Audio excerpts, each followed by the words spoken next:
അതിലൊന്ന് അന്ന തോമസ് ആയാങ്കുടി.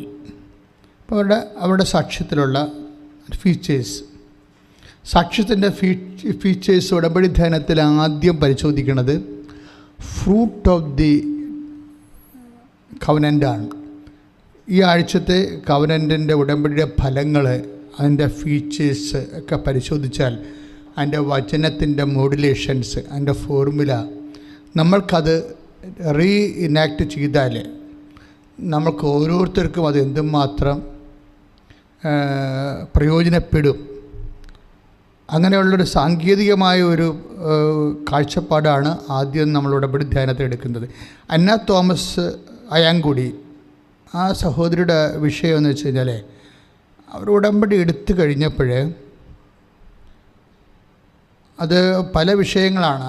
അതായത് ലോണ്, അതുപോലെ കുറേ കാര്യങ്ങളാണ് അതിൻ്റെ അകത്ത്, മകളുടെ ജോലി, ഇങ്ങനെ കുറേ വിഷയങ്ങൾ ഉടമ്പടി വിഷയങ്ങളുള്ളത്. ഉടമ്പടി വിഷയം അത് ഉടമ്പടി എടുത്തു കഴിഞ്ഞപ്പോൾ പെട്ടെന്ന് സ്വിറ്റ്സർലൻഡിലുള്ള ഇവരുടെ മകളുടെ ബ്രസ്റ്റിൽ ഒരു സിസ്റ്റ് രൂപപ്പെട്ട് വന്നു. അതോടെ അപ്പോൾ എടുത്താലും വരും, എടുത്തില്ലേലും വരും. അത് സ്വാഭാവികമായിട്ട് വന്നതാണ്, ഇതിൻ്റെ ഭാഗമായിട്ട് വന്നതല്ല. പക്ഷെ വന്നോടുകൂടി ഇവർ ഭയങ്കര, മകൾ വളരെ ഡിപ്രസ്ഡായിപ്പോയി. അപ്പോൾ ഈ ഡിപ്രഷൻ സിറ്റുവേഷനിൽ, കാര്യം അവൾ ചെറുപ്പമല്ലേ, പിന്നെ ഇതിങ്ങനെ അങ്ങനെ പിന്നെ പെട്ടെന്ന് മാമോഗ്രാം ചെയ്യാൻ പറഞ്ഞ്, ബ്രസ്റ്റ് ക്യാൻസർ ആണെന്ന് പറഞ്ഞുകൊണ്ട് മാമോഗ്രാം ചെയ്യാൻ പറഞ്ഞു. അപ്പോൾ ഈ അന്ന തോമസ് മകൾക്ക്, അവർ നമുക്ക് സ്കൈപ്പിൽ മാത്രമേ നമുക്ക് മകളെ കാണാൻ പറ്റത്തുള്ളൂ, ഇവിടെ അടുത്തെങ്കിലും ഇല്ല. പക്ഷേ എങ്കിലും ഈ അടുത്തില്ലാത്ത വ്യക്തിയോട് വിശ്വാസത്തിൽ ഈ അന്ന തോമസ് ഇൻട്രാക്ട് ചെയ്യുന്ന രീതി ഭയങ്കര രസമാണ്.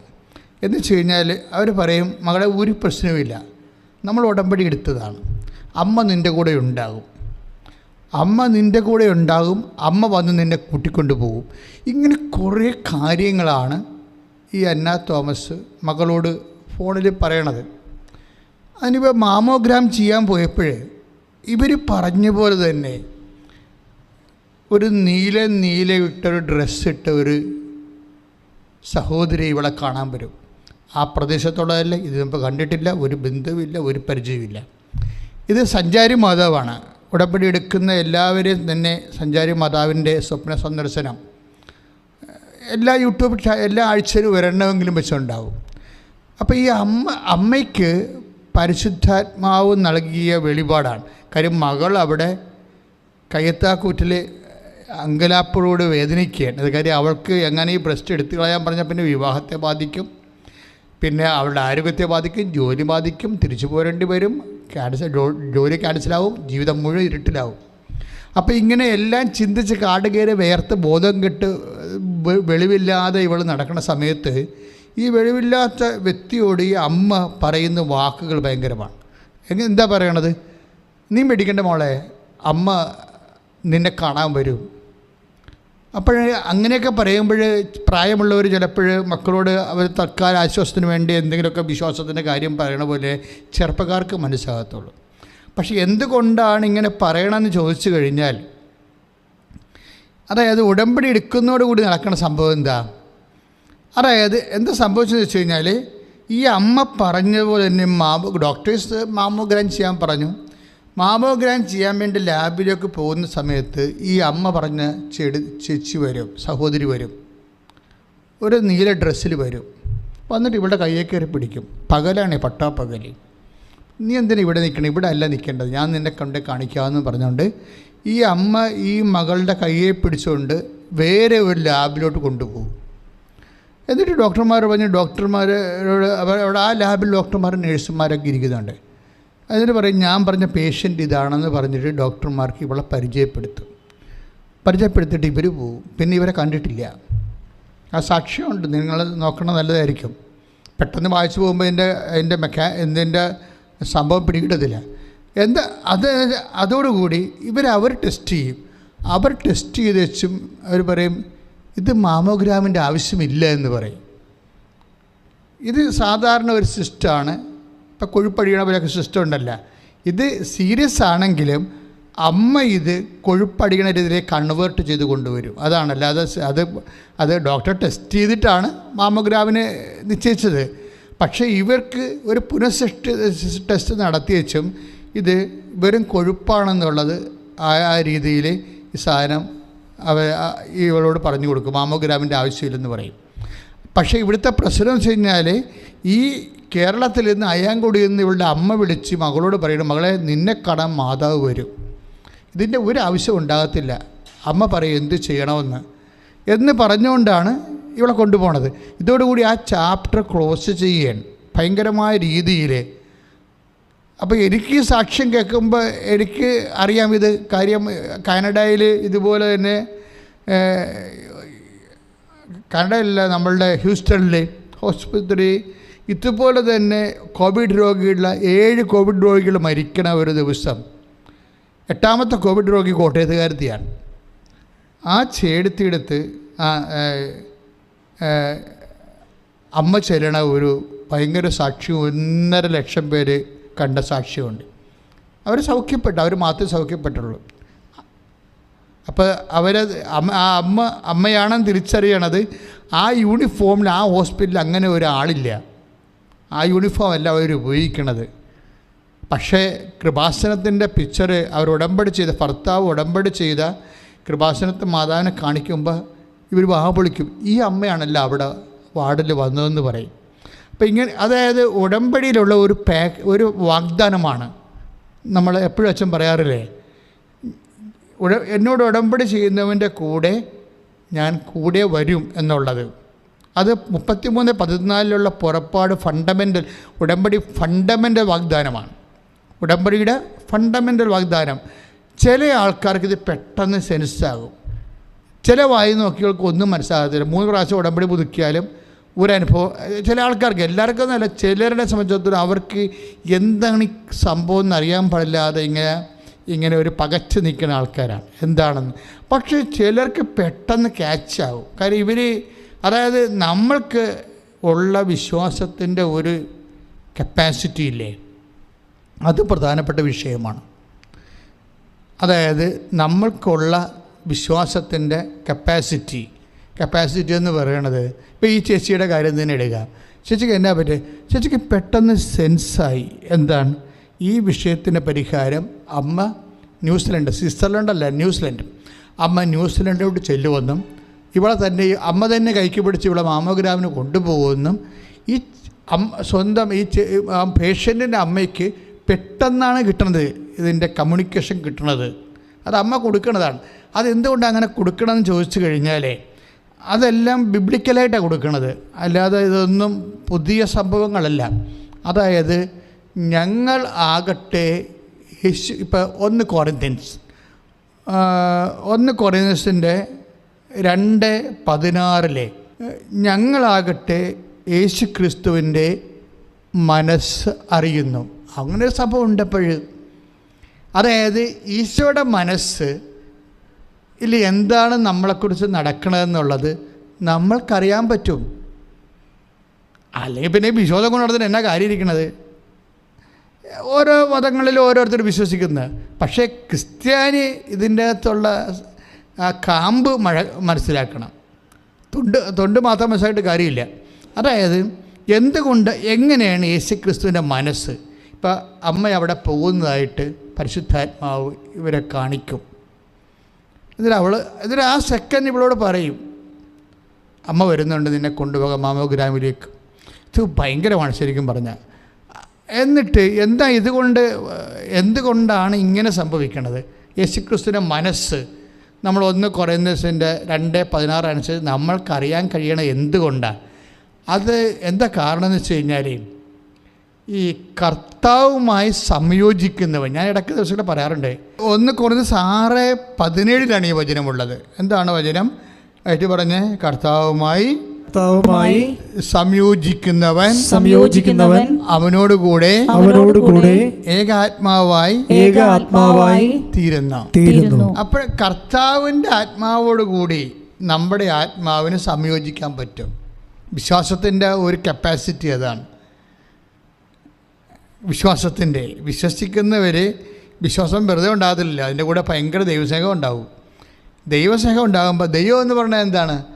ദൈവം നമുക്കറിയാം. ഇപ്പോൾ യോഹന്നാൻ്റെ സുവിശേഷം 4:23, യോഹന്നാൻ 4:23 എന്താണ്? കർത്താവ് ആത്മാവാകുന്നു എന്നാണ്. ശരീരമില്ലല്ലോ കർത്താവിന്. കർത്താവ് യോഹന്നാൻ 4:23 ദൈവം ആത്മാവാകുന്നു. അപ്പോൾ ആ ഒരു ബേസ്മെൻറ്റിൽ കർത്താവ് ആത്മാവാകുമ്പോൾ നമുക്ക് ഈ ശരീരം കൊണ്ട് നടക്കുന്ന ആൾക്കാർക്ക് ദൈവമായിട്ട് യോജിക്കാൻ പറ്റുമോ? മുതിരമായിട്ട് എങ്ങനെയാണ് യോജിക്കണത്? അതുകൊണ്ട് എന്നാ ചെയ്തിരിക്കണത്? നമ്മളുടെ വിശ്വാസം നമ്മൾക്ക് പരിശുദ്ധാത്മാവിനെ തരും. അവിടെയാണ് നമ്മൾ രക്ഷപ്പെടുന്നത്. പരിശുദ്ധാത്മാവിനെ തരും. ഇപ്പോൾ ഉദാഹരണത്തിന് റോമ 5:5 എന്താ പറയണത്? നമ്മൾ ചിന്തിയിരിക്കുന്ന പരിശുദ്ധാത്മാവിനാൽ. Praise the Lord. ഒന്നേറ്റ് പറഞ്ഞ് നമ്മിൽ. റോമ 5:5 നമ്മൾ ചിന്തിയിരിക്കുന്ന പരിശുദ്ധാത്മാവിനാൽ ദൈവത്തിന്റെ സ്നേഹം എന്തെന്ന് നമ്മൾ അറിയുന്നു. അപ്പോഴേ നമ്മൾ വിശ്വസിക്കുമ്പോൾ നമുക്ക് എന്താ കിട്ടണത്? വിശ്വാസത്തിൻ്റെ ബലം പോലെ നമ്മൾക്ക് പരിശുദ്ധാത്മാവിനെ കിട്ടും, അല്ലേ? എന്നിട്ട് ദൈവമാകുന്ന ആത്മാവിനോട് നമ്മളിലുള്ള പരിശുദ്ധാത്മാവ് സംഗമിക്കും. അതാണ് പൗലോസ് പറയണത്, കർത്താവുമായി യോജിക്കുന്നവൻ എന്താ പറ്റും? അവനോടുകൂടെ ഏകാത്മാവായി തീരും. അപ്പോഴെന്നാ സംഭവിക്കണത്? 1 കൊരിന്ത്യർ 2:16 സംഭവിക്കും. എന്താണ്? ഞങ്ങളാകട്ടെ യേശുക്രിസ്തുവിൻ്റെ മനസ്സിലുള്ളത് അറിയുന്നു. അപ്പോൾ ഈ അയാൻകുടി അന്നച്ചിച്ച് എന്താ യേശുക്രിസ്തുവിൻ്റെ മനസ്സിൽ ഈ മകള്, ന്യൂസിലൻഡിലുള്ള മകള്, അവളുടെ ബ്രസ്റ്റിൻ്റെ ക്യാൻസറാണ്. അത് എന്താണ് അതിൻ്റെ പ്രതിവിധിയെന്ന് കർത്താവിൻ്റെ മനസ്സിലെ ഒരു കാര്യമുണ്ട്. അതാണ് നിന്നെക്കുറിച്ച് എനിക്കൊരു പദ്ധതി ഉണ്ടെന്ന് പറയത്തില്ലേ? നമ്മളുടെ പരിശുദ്ധാത്മാവിനെ ദുഃഖിപ്പിക്കാതെ കൊണ്ടുപോകണം. ആധ്യാത്മിക ജീവിതത്തിൻ്റെ ഏറ്റവും വലിയ വിജയം, അല്ലെങ്കിൽ ആധ്യാത്മിക ജീവിതത്തിൻ്റെ ഏറ്റവും വലിയ നമ്മൾ ശ്രദ്ധിക്കേണ്ട കാര്യം എന്താണ്? പരിശുദ്ധാത്മാവിനെ ദുഃഖിപ്പിക്കരുത്. പിന്നെ 1 തെസ്സലോനിക്കർ 5:19 എന്താ? പരിശുദ്ധാത്മാവിനെ നിർവീര്യമാക്കരുത്. അപ്പോൾ ദുഃഖിപ്പിക്കുക എന്ന് വെച്ചാൽ വ്യക്തിയാണ് പരിശുദ്ധാത്മാവ്. നിർവീര്യമാക്കുക എന്ന് വെച്ചാൽ ശക്തിയാണ് പരിശുദ്ധാത്മാവ്. അപ്പോൾ വളരെ ജാഗ്രതയോടെ ജീവിക്കുന്ന വ്യക്തികളെ സംബന്ധിച്ചിടത്തോളം കർത്താവുമായിട്ടുള്ള സംയോഗം, അതിലൂടെ ദൈവത്തിൻ്റെ മനസ്സിൽ എന്താണെന്നുള്ളത് നമുക്കറിയാൻ പറ്റും. ഉടമ്പടി നമുക്ക് നൽകുന്ന ഏറ്റവും വലിയൊരു അനുഗ്രഹമാണ് കർത്താവുമായിട്ടുള്ള അടുപ്പം. ഇതുകൊണ്ടാണ് ഇവർ ഇത്രയും കട്ടൻ്റെഡായിട്ട് പറയണത്. ഒരു കുഴപ്പമില്ല മോളെ, ഒരു കുഴപ്പമില്ല, നിന്നെ കാണാൻ ഒരാൾ വരും. അതെന്താണ്? അത് ഈശോയുടെ മനസ്സിലുള്ള സത്യമാണ്. ആ ഈശോയുടെ മനസ്സിലുള്ള സത്യം അപ്ലോഡ് ചെയ്ത് കൊടുത്തിരിക്കുകയാണ്. എൻ്റെ മക്കളെ, ഈ ഒരു സാധ്യതയിലേക്ക് നമ്മൾ വളരണം. ഒന്ന് പ്രാർത്ഥിച്ചേ. കർത്താവായ ദൈവമേ, ഉടമ്പടി എടുത്തു കഴിഞ്ഞപ്പോൾ ഇതുപോലെയുള്ള ദൈവ മനസ്സിന്റെ രഹസ്യങ്ങൾ അറിയാനുള്ള വലിയ ബോധ്യത്തിലേക്ക് എന്നെ വളർത്തണമേ. ശ്രദ്ധിക്കട്ടെ.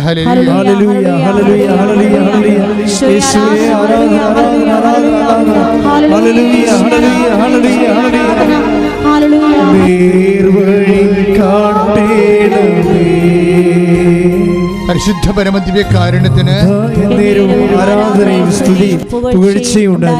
പരിശുദ്ധ പരമദിവ്യകാരുണ്യത്തിന് ആരാധനയും സ്തുതിയും പുകഴ്ചയും. ചേച്ചി ഒരു കാര്യം കൂടി ചെയ്യും. അതായത് അന്ന തോമസ് ഒരു കാര്യം കൂടി ഇവർ ചെയ്യും. ഇവർ ചെയ്യേണ്ടത് ഉടമ്പടി തൈലം എടുത്തിട്ട് മകളുടെ ബ്രസ്റ്റാണെന്നും പറഞ്ഞ് സ്വന്തം ബ്രസ്റ്റിൽ കുരിശ് വരക്കും. അതാണ് വേറൊരു കാര്യം. ഇതെല്ലാം നിഗൂഢമായ രഹസ്യങ്ങളാണ്. ദൈവിക ആദ്യകാലം മുതൽ ഉള്ളതാണ്. ദൈവത്തോടിങ്ങനെ ആൾക്കാർ അടുക്കുന്ന അനുസരിച്ചാണ് രഹസ്യങ്ങൾ വെളിപ്പെടുന്നത്. അല്ലെങ്കിൽ ചുമ്മാ ABCD ക്രിസ്ത്യാനിയായിട്ട് നടന്ന് കുറച്ച് കഴിയുമ്പോൾ മരിച്ചു പോകും. അപ്പോൾ നമ്മളെപ്പോഴും ശ്രദ്ധിക്കേണ്ട ഇതാണ്, കർത്താവ് നമ്മളോട് ഈ ലൂക്ക 5:5 പറഞ്ഞിട്ടില്ലേ, ആഴങ്ങളിലേക്ക് നീക്കി വലിയിറക്കാൻ ആധ്യാത്മികതയിലെ ഒരു ആഴങ്ങളാണ് ഉടമ്പടി എന്ന് പറയുന്നത്. അപ്പോൾ എപ്പോഴും നമ്മൾ ശ്രദ്ധിക്കേണ്ടത് ഇവരെന്താ ചെയ്തിരിക്കുന്നത്? ഇവർ സ്വന്തം ബ്രസ്റ്റ് മാതാവിൻ്റെ മകളുടെ ബ്രസ്റ്റാണെന്ന് വിചാരിച്ചുകൊണ്ട് സ്വന്തം ബ്രസ്റ്റിൽ ക്യാൻസറുള്ള സ്ഥലത്ത് ഉടമ്പടി തൈലത്തിന് കുരിശ് വരക്കും. കുരിശ് വരക്കുമ്പോൾ നമ്മൾ എന്താണ് എക്സാക്റ്റായിട്ട് നമ്മൾ ചെയ്യണത്? എന്താണ് കുരിശ് എന്ന് പറയുമ്പോൾ ആരാണ്? കർത്താവ്. അത് വരക്കുമ്പോൾ എന്താ ചെയ്യണത്? അതെല്ലാം വചനമാണ്. നമ്മൾ എന്തെല്ലാം ചെയ്താലും നിങ്ങൾ ചെയ്യും, പക്ഷെ അത് എന്താണത്, എന്തുകൊണ്ടാണ് സംഭവിക്കണമെന്ന് അറിയത്തില്ല. അതെന്താ സംഭവിച്ചു കഴിഞ്ഞാൽ ഇപ്പോൾ ഇവിടെ സിസ്റ്റം മാഞ്ഞു പോയില്ലേ? മാതാവിളെ കൊണ്ട് വേറെ ലാബോറട്ടറി കാണിച്ചിട്ട് ആ മാമോഗ്രാം ഇല്ലാതെ അവളെ റിലീവ് ചെയ്ത് പോയിട്ടില്ലേ? പക്ഷെ അതൊക്കെ ഇവിടെ ഈ അമ്മ ചെയ്യണത് എന്താണ്? സ്വന്തം മകളുടെ ബ്രസ്റ്റാണെന്ന് വിചാരിച്ചുകൊണ്ട് സ്വന്തം ബ്രസ്റ്റിൽ കുരിശ് വരക്കും. അതവിടെ എന്താ സംഭവിക്കണത്? കുരിശ് വരക്കുമ്പോൾ യേശുവിൻ്റെ നാമത്തിലല്ലേ കുരിശ് വരക്കണത്? കുരിശ് വരക്കണത് യേശുവിൻ്റെ നാമത്തിലാണ്. അപ്പോൾ യേശുവിൻ്റെ നാമത്തിൽ കുരിശ് വരക്കുമ്പോൾ അത് പ്രഖ്യാപനമായിട്ടാണ് വരണത്. അത് വർക്കൗട്ട് ചെയ്യുന്നത് പ്രഖ്യാപനമായിട്ടാണ്. എന്താണ് പ്രഖ്യാപനം? പ്രഖ്യാപനം എന്ന് പറയുന്നത് ക്യാൻസറല്ല കർത്താവ് എന്നുള്ളതാണ് പ്രഖ്യാപനം. പിന്നെ ആരാ കർത്താവ്? യേശുവാണ് കർത്താവ്. റോമ 9:10 വചനം. ഇപ്പം നമ്മുടെ കുരിശ് വരക്കുമ്പോൾ അതിനകത്ത് ആക്ടിവേഷൻ പ്രിൻസിപ്പിൾ എന്താണെന്ന് അറിയണം. ഇപ്പം നമ്മൾ ഒരു പാരസെറ്റമോൾ കഴിച്ചു, നമ്മൾ സുഖപ്പെട്ടു, നമുക്ക് അതേ അറിയാൻ പാടുള്ളൂ. പക്ഷേ ഡോക്ടേഴ്സിന് അതിൻ്റെ മോളിക്യൂൾസ് അറിയാം. ഏത് മോളിക്യൂൾസാണ് ഇവിടെ പനിയെ മാറ്റണമെന്ന് അറിയാൻ പറ്റും. അതുപോലെ ടെക്നിക്കലായിട്ട് വചനം അറിയണം. ഇപ്പോൾ അവരുടെ ബ്രസ്റ്റാണെന്ന് മകളുടെ ബ്രസ്റ്റാണെന്ന് വിചാരിച്ചുകൊണ്ട് സ്വന്തം ബ്രസ്റ്റിൽ കുരിശ് വരക്കുമ്പോൾ എന്താ പറയണത്? യേശുവാണ് കർത്താവ്, ക്യാൻസറല്ല കർത്താവ്. അതാ റോമ 10:9 യേശു കർത്താവാണെന്ന് അതിനം കൊണ്ടേറ്റ് പറയുക. പിന്നെ എന്താ അവർ പറയണത്? ഡോക്ടർമാർ പറഞ്ഞതല്ല വചനം, ദൈവത്തിൻ്റെതാണ് വചനം. കാര്യം നമ്മൾ സൃഷ്ടിക്കപ്പെട്ട ഡോക്ടർമാരുടെ വചനത്തിലൂടെ അല്ലല്ലോ, ദൈവവചനത്തിലൂടെയല്ലേ സൃഷ്ടിക്കപ്പെട്ടത്. അപ്പോൾ വിശ്വാസിയെ സംബന്ധിച്ചിടത്തോളം ടെക്നിക്കലായിട്ടാണ് കാര്യം പോണത്. എന്താണ്? ഡോക്ടർമാരുടെ വചനത്തിലൂടെ അല്ല നമ്മൾ സൃഷ്ടിക്കപ്പെട്ടത്, കർത്താവിൻ്റെ വചനത്തിലൂടെയാണ് നമ്മൾ സൃഷ്ടിക്കപ്പെട്ടത്.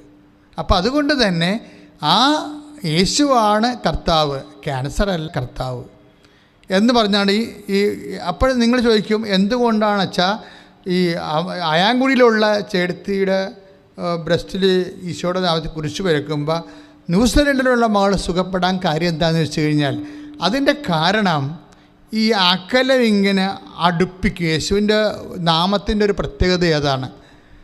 യേശു നാമത്തിൻ്റെ ഇപ്പോൾ അതായത് പറയണത് എഫേസ്യൻസാണ്. ശ്രുതികട്ടെ മക്കളെ, ശ്രുതികട്ടെ. യേശുവെ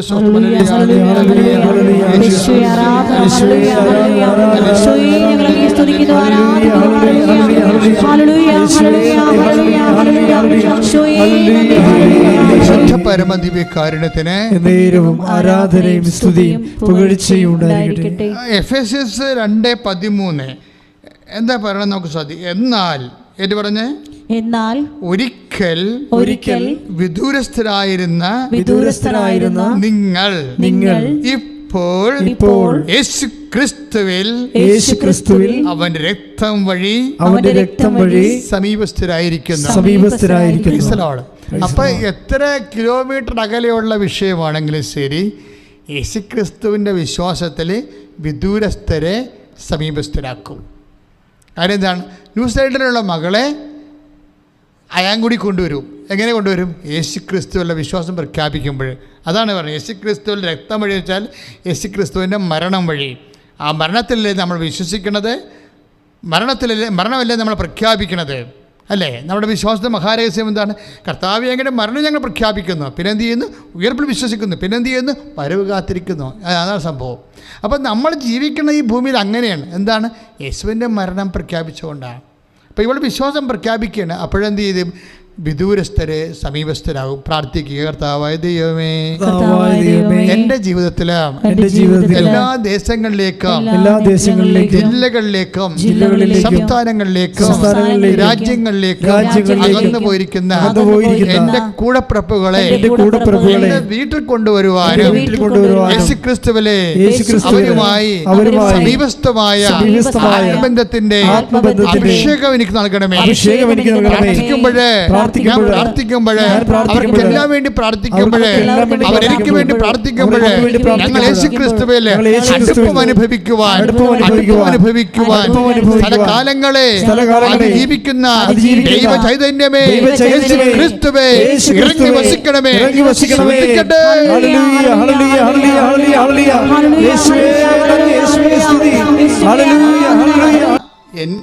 ഞാൻ മുമ്പിൽ കണ്ടതല്ല, എന്നോട് പുറകോട്ട് തിരിഞ്ഞു നോക്കാൻ മനസ്സ് ആവശ്യപ്പെട്ടിട്ട് ഞാൻ പുറകോട്ട് തിരിഞ്ഞു നോക്കുമ്പോഴാണ് ഇത് കാണുന്നത്.